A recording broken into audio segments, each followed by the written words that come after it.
Hey guys, this is Azerlyn with a quick review of Syndrome. Syndrome is a first-person sci-fi horror adventure. You wake up from cryosleep and you're on a spaceship with deadly monsters roaming within.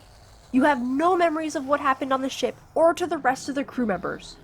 Unsure of what you should do, you follow the guidance of two other people that have contacted you over voice comms. The story is told with text logs and voice dialogue.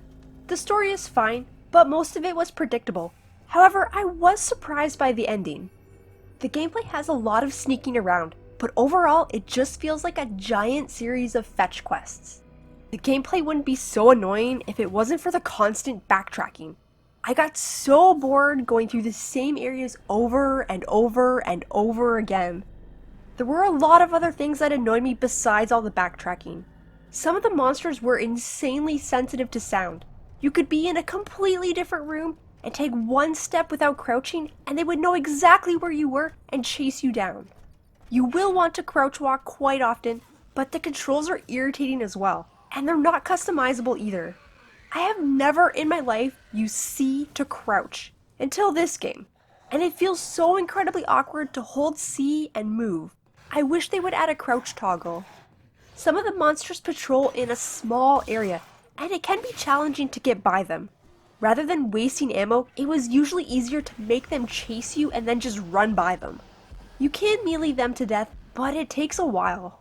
The slow mobs are easily kited, but the fast mobs chase you for so long. It's not really scary, but just more of a nuisance since there aren't many areas to hide in. Sneaking by monsters or using a gun is your best bet, but ammo is very limited, and it takes several headshots to kill something. The game also has bugs, and there are invisible barriers all over the ship that you can't shoot through. Your bullets get deflected and you wind up just wasting your ammo, which is very frustrating. There are some other issues where you can no-clip through objects, and sometimes get stuck because of it. I also got stuck on a couple of different quests, where the items that I needed to interact with were so obscure and they had no indication whatsoever. Another annoyance for me was the way that you save. There are save stations scattered all around the ship, and I found it very inconvenient. It really hurts any form of immersion by having to open a menu to save all the time. I really think that the game would benefit from autosaves and quick saves.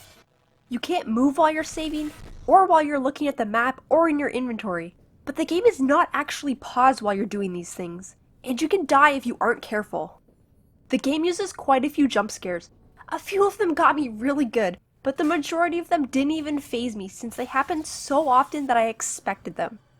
The graphics are decent, but the reflective surfaces are a bit distracting.